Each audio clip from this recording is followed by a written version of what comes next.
I remember back when I was in primary school, I didn't have the quality relationships that I was desiring with the people around me. I'm not gonna lie, my male classmates, they never bullied me in the first place, which was a huge win.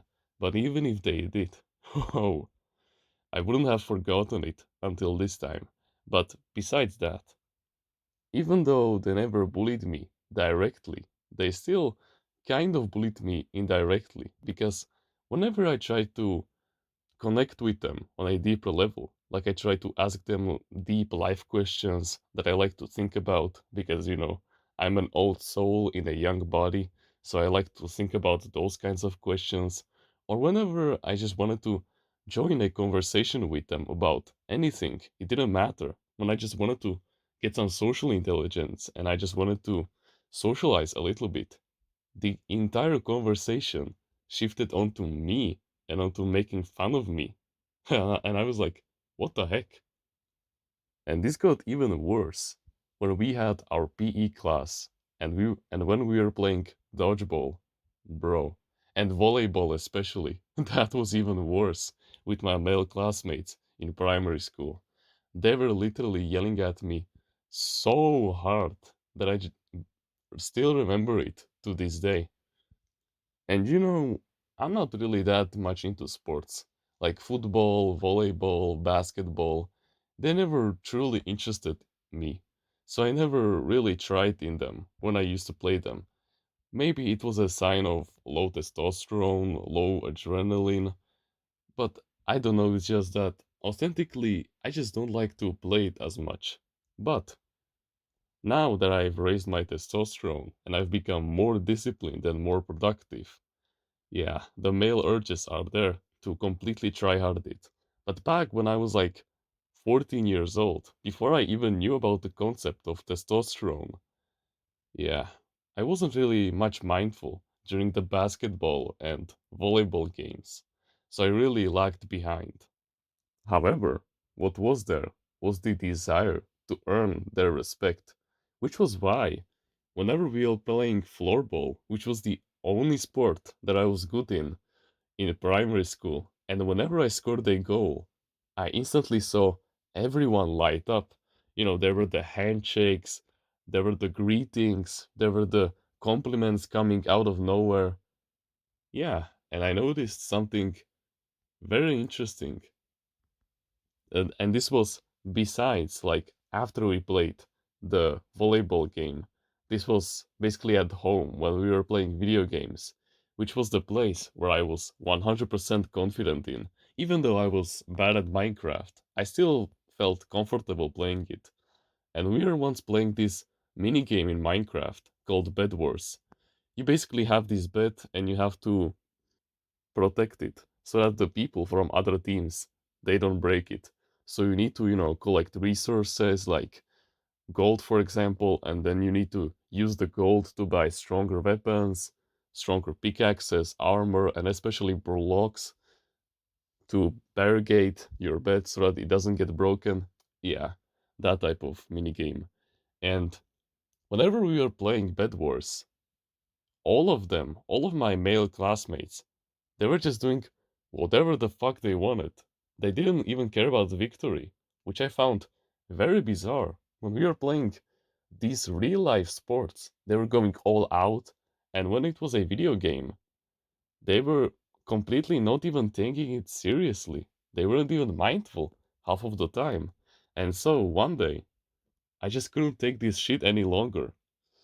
And so I yelled at them and I told them what to do exactly. I gave each and every single one of them their roles, and they fulfilled them. And one of my male classmates who was in the call with us. He even acknowledged me, how I became a leader instantly, just because all I did was put my foot down and finally speak up. Well, I mean, of course, it was a video game. At the end of the day, your win streak that you have in Skywars, for example, or Bed Wars, it doesn't matter.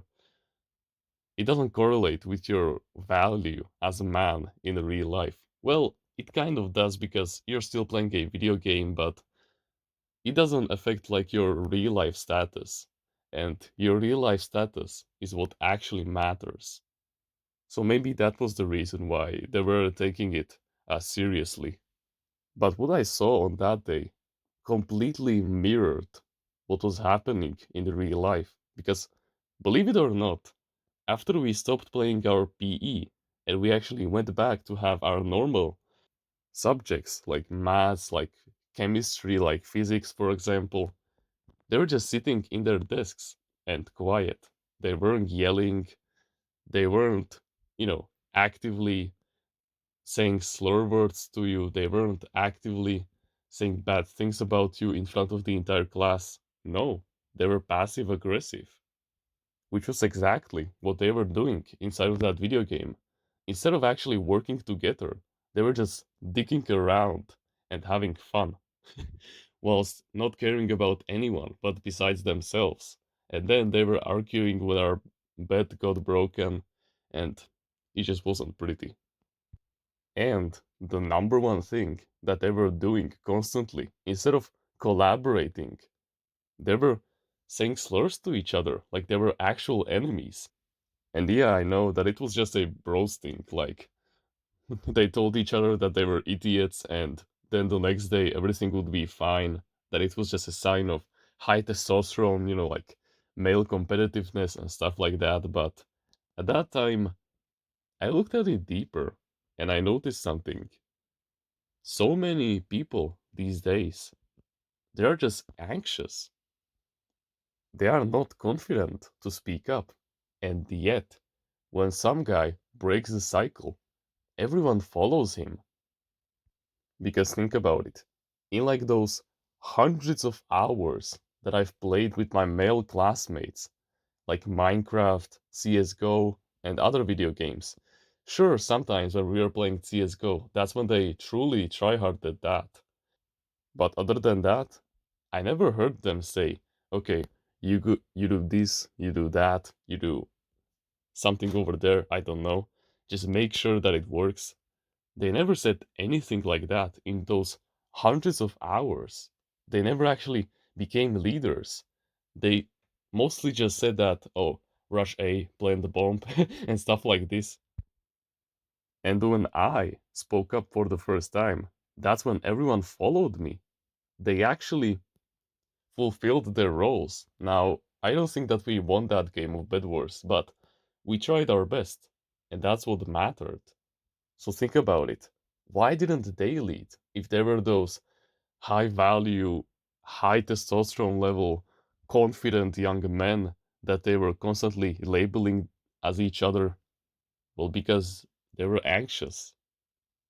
They probably weren't as confident in their leadership skill. They weren't confident that the people around them will actually listen to them. And after summer of 2023, as I went all out on my self improvement journey, my dad, he introduced me to my new trainer who would coach me on how to actually get the muscle gain that I wanted, on how to actually train the most effectively in the gym. He taught me so many valuable exercises. He taught me so many valuable pre workout routines that I had to do. He taught me how to truly work out on the machines so that you would get the most from it. And when he showed me how to actually work out on the machines, and it was totally different from what I was doing it back then, I decided to show it to my male friends with whom I went to the gym very often. And so I showed it to them, and guess what? They did it instantly. And they said that it worked. And now their muscles, they are so much bigger than they have been a few months ago when I showed it to them for the first time. And a couple of weeks after I showed it to them, they still kept coming back to me and asking me how to do it. Like, of course, they've now mastered it, but what matters most is that for those like 3 weeks, I became the strongest man in the group. I became like the god of wisdom when it came to working out. And so that was when I realized that the first thing that you must do if you want to become a leader if you want men to follow you and women to respect you, is to go to the unknown. You must explore. You must gain new knowledge. You must get new life experiences. And you must make sure that they work for you. You must practice them profusely. You need to step out of your comfort zone and actually challenge yourself to become a higher quality version of yourself. And after it actually works for you, after you see some progress with it, then you have to show them the results. You have to be confident that it will actually work for them. And you need to show it to them exactly how it has worked for you. And that's when it will truly work out. And they will start to follow you. Because when you define friendship, this is my definition, by the way. I don't know if it's true. However, a friendship is a relationship where two people are constantly exchanging value with each other, meaning that you have to go to the unknown. You have to read books, you have to watch long form podcasts, you have to buy courses, you have to get one on one coaching and all of these other high quality knowledge sources, and you have to implement that advice. And when you see that it actually works for you, then there's a high chance that it will work for them also. Okay? You need to lead by example. All the way back then, when we were playing that Bed Wars game in Minecraft, I didn't lead by example. I wasn't confident. I didn't really think that plan through. I didn't know if it actually would work, but they followed me anyways because I gave them some kind of value, something to follow, something that would give their life meaning. Hmm. I gave them something to follow, something that would give their life meaning. And that's exactly what you guys need. You need to have a common good habit that you must do together. You have to like some kind of a book for example, that you can both talk about. Like if it's a book about men's health, like testosterone, for example, then you can read so many studies on the internet. You can also read so many books out there on testosterone, for example, and then you can give that advice to the male friends that are around you. And of course, remember, when you tell the advice that has worked for you, then you're responsible for it. Meaning that if those people to whom you've given your advice, if they see that you don't practice it, then it will be way less believable. And so you have to practice it constantly. You have to be a man of your word. And that is the most quality trait of leadership. And lastly, you need to have a strong inner circle. There's this concept of Dunbar's number. It basically means that every single human on the planet have around 150 closest people that they constantly meet on pretty occasionally or pretty often. For example, they know their life stories, they know them on a deeper level. For example, these can be like your family, your closest buddies with whom you go to the gym, for example. These can be like your coworkers, your classmates, and other people like this. And you need to have these people that you want to lead in your closest inner circle. And that's meaning that if you have like 10,000 subscribers on YouTube, of course, those 10,000 people, they won't be in your inner circle. You won't know them, every single one of them, like on a deeper level. Like, you won't know the names of their brothers, for example, their parents, and stuff like that. But those who are in your inner circle, you must cherish them profusely. If you see that they actually give you some kind of value, like they make you smile, they make your day better, they act nice towards you, then you must repay that kindness and literally shower them in value. And when they are one of these closest people to you, they will also value it way more than if it was just some kind of random stranger that you cold approach on the street. And that's how you can become the strongest man in the group, by giving so much value to the closest people, by making the people that you want to become the leader of a part of this inner circle, and by practicing the knowledge that you preach.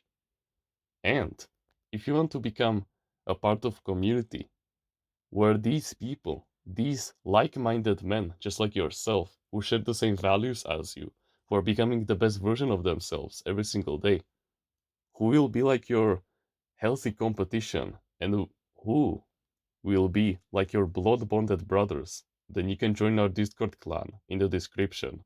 And you can instantly implement the tactics that you learned in this video.